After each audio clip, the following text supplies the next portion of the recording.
I am now leaving with my wife for the UN General Assembly in Washington.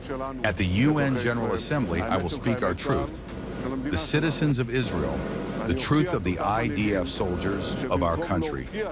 I will condemn those leaders who, instead of denouncing the murderers, rapists, and child burners, want to give them a state in the heart of the land of Israel. This will not happen.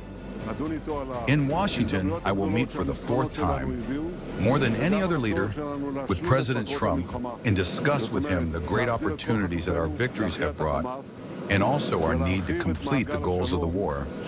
That means to return all our hostages, to defeat Hamas, and to expand the circle of peace that is open to us following the historic victory on Iran and other victories that we have achieved.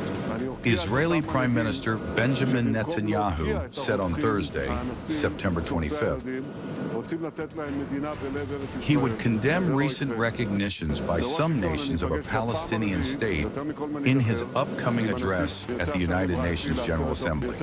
Speaking ahead of his flight to the U.S., where he is scheduled to address the General Assembly in New York on Friday, Netanyahu reiterated his rejection of any recognition of a Palestinian state. The Israeli Prime Minister also announced his trip would also include a meeting with U.S. President Donald Trump in Washington. Trump and Netanyahu have condemned the recognition of a Palestinian state by Western powers such as France and Britain over the last few days. Israel has drawn global condemnation over its war in Gaza, which is nearing the 2-year mark with no ceasefire in sight. The conflict has caused major destruction and killed more than 65,000 Palestinians, according to local health authorities.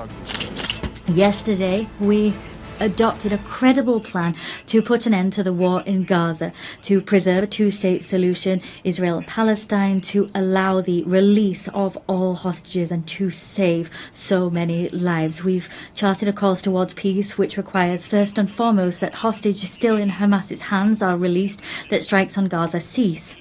And I am delighted that Saudi Arabia and France have convinced a large number of the members of this assembly to sign the New York Declaration. 142 members of this assembly have signed that declaration.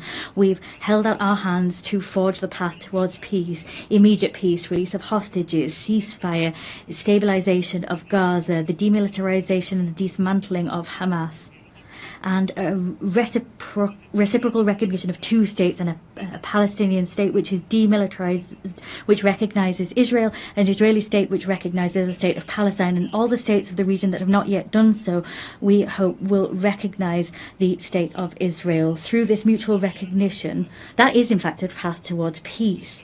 It's also the stability of the region as a whole that we seek to build.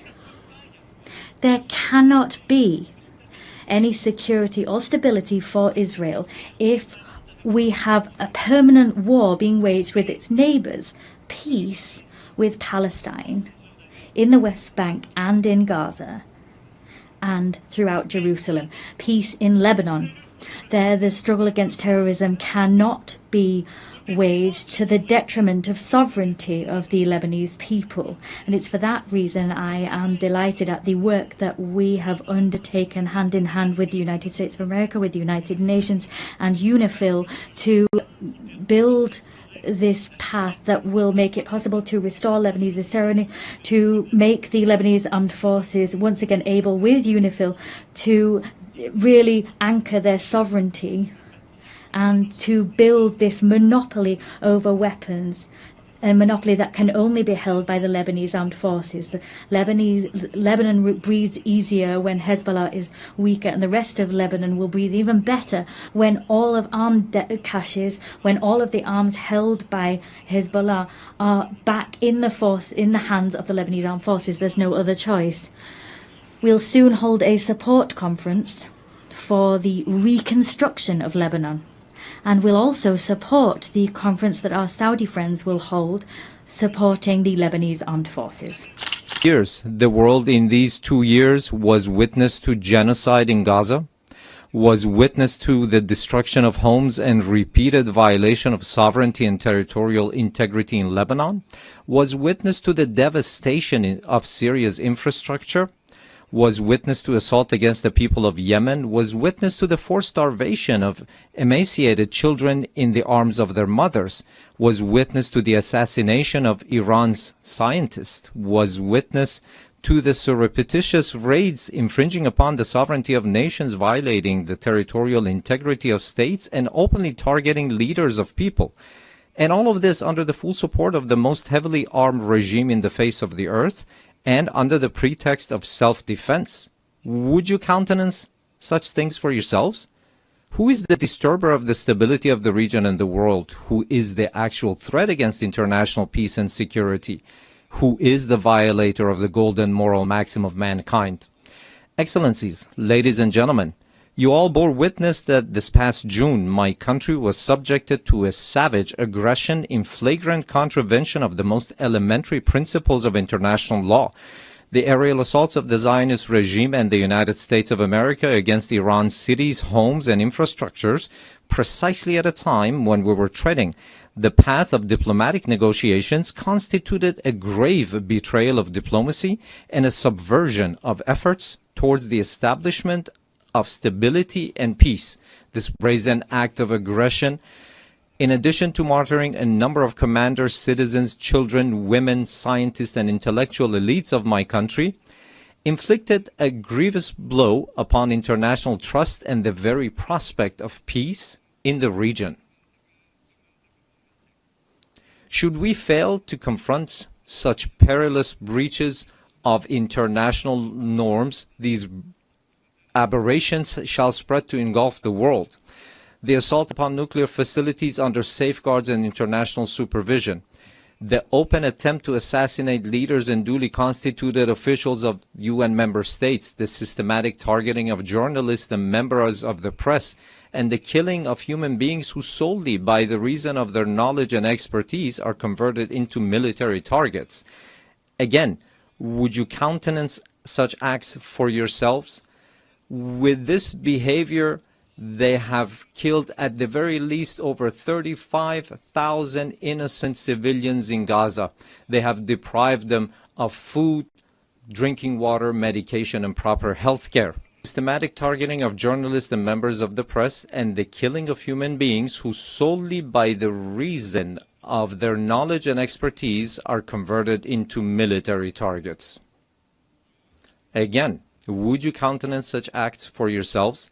Those who have perpetrated such crimes must know that Iran, the most ancient continuous civilization upon the face of the earth, has ever stood steadfast against the tempests of history.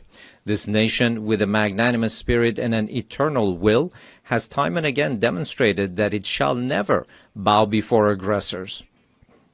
And today as well, in the face of the transgressors, it stands upright with reliance upon the power of faith and its national cohesion.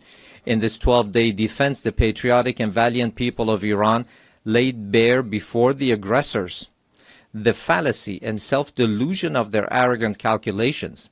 The enemies of Iran unwittingly fortified the sacred national unity. The people of Iran, despite the most severe, protracted, and crushing economic sanctions, psychological and media warfare, and persistent efforts to sow discord, at the very instant the first bullet was fired upon their soil, rose in unison in support of their valiant armed forces, and today they continue to honor the blood of their martyrs. Here, in the name of all Iranian people, I extend my heartfelt gratitude to all personalities, nations, governments, and international and regional organizations that stood in solidarity with Iran during this war. Ladies and gentlemen, today, after nearly 2 years of genocide, mass starvation, the perpetuation of apartheid within the occupied territories, and aggression against its neighbors, the ludicrous and delusional scheme of a greater Israel is being proclaimed with brazenness by the highest echelons of that regime. The scheme encompasses vast swaths of the region. The map itself lays bare the true intentions of the Zionist regime, intentions that have, of late, been openly endorsed by its criminal prime minister. None in the world is secure from the aggressive machinations of this regime.